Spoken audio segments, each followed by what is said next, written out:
अगले ही दिन घर में बंटवारा करने के लिए तमाम रिश्तेदारों को इत्तला दे दी गई। शाम तक सब पहुंच गए। इस सब के दौरान रज़िया खामोश तमाशाई बनी रही। शाम हुई, सब बड़े इकट्ठे हुए। अनवर ने सबसे कहा, अब मैं और अकबर एक घर में नहीं रह सकते, और अब तो इसका खैर से बच्चा भी आने वाला है। इससे पहले कि मज़ीद लड़ाई हो, मैं चाहता हूँ कि हम अलग अलग हो जाएं।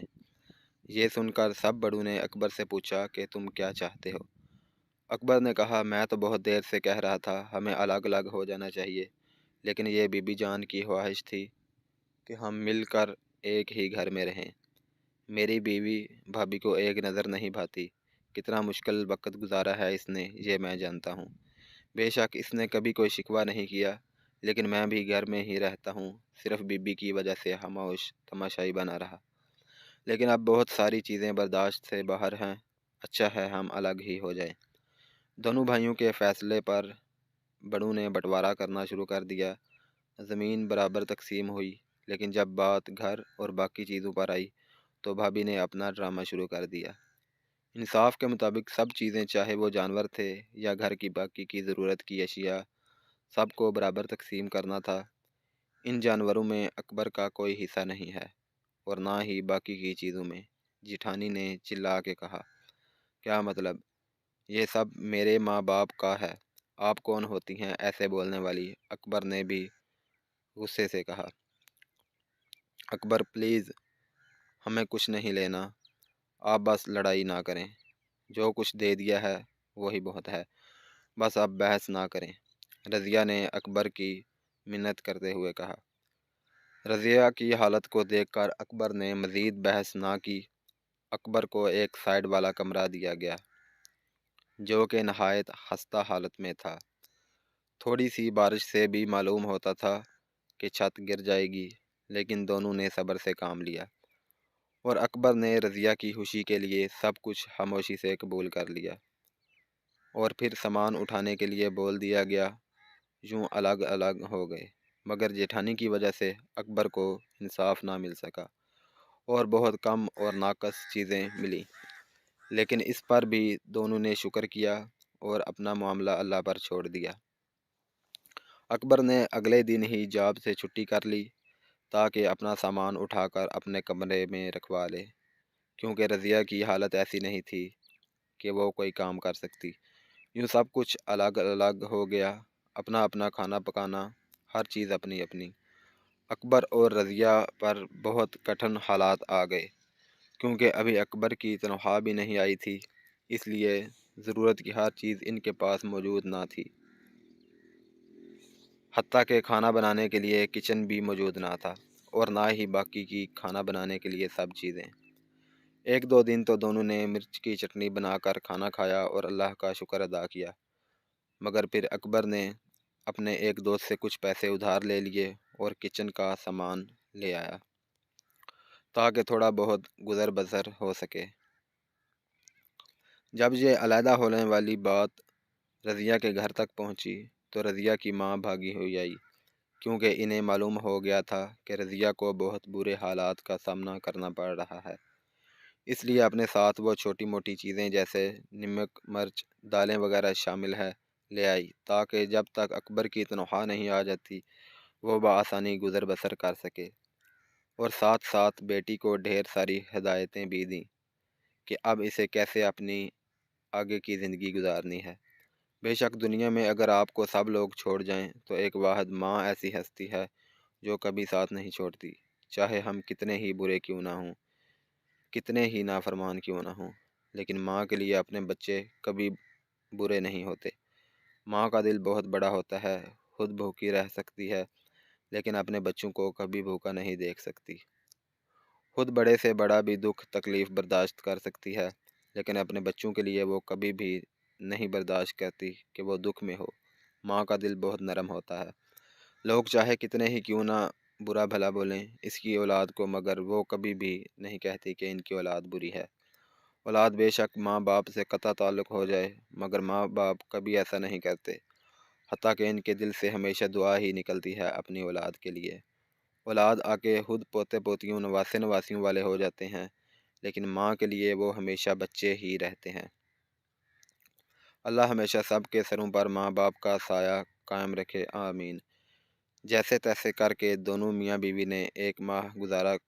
کچھ حد تک اکبر کے دوستوں نے اس کی مدد کی، اور ایسے مشکل حالات میں ہی انسان کو پتہ چلتا ہے کہ اس کے مشکل اور کٹھن وقت میں کون ہمارا اپنا ہے۔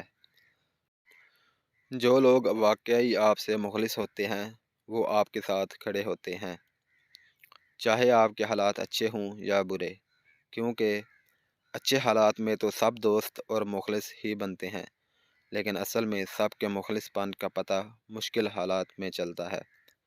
اس لیے تو کہتے ہیں دوست وہ ہے جو مصیبت میں کام آئے۔ خیر، اکبر کی تنخواہ آ گئی۔ سب سے پہلے اس نے رضیہ کو سردیوں کے لیے کپڑے لا کر دیے، باقی پیسوں سے کچن کا سارا سامان اور باقی کی ضرورت کی دوسری اشیاء اور تھوڑے بہت پیسے واپس بھی کیے۔ اسی طرح دن گزر رہے تھے۔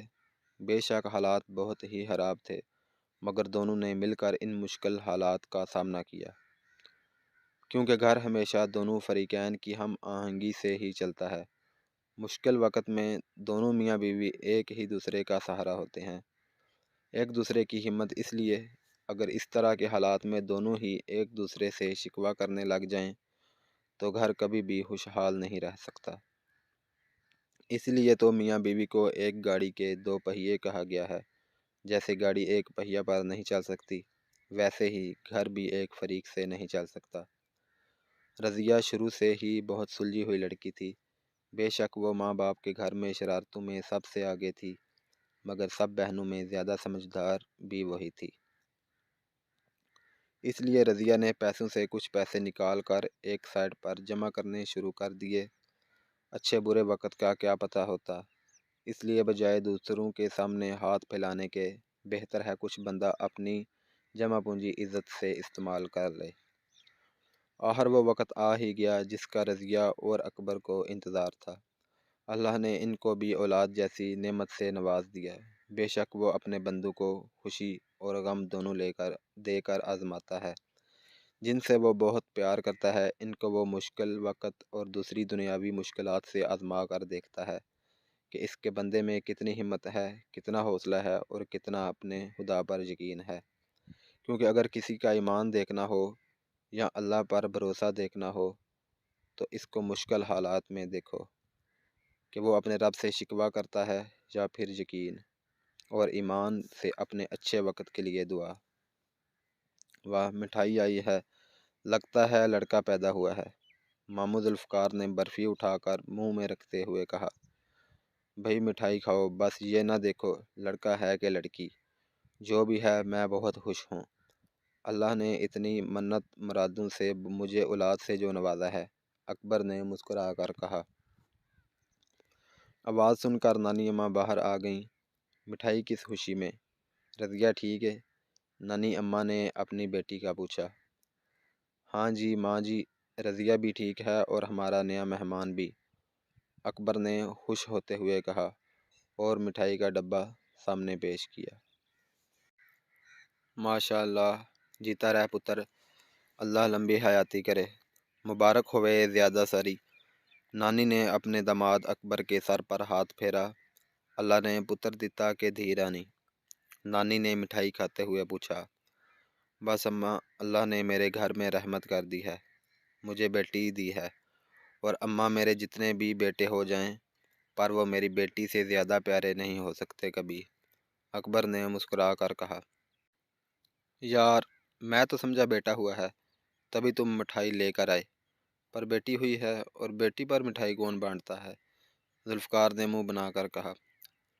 ارے سالے صاحب، جب تمہاری بیٹی ہوگی تب پوچھوں گا کہ کتنی خوشی ہوتی، اور بیٹے بھی اللہ دے گا ہی انشاءاللہ، اکبر نے مسکرا کر کہا۔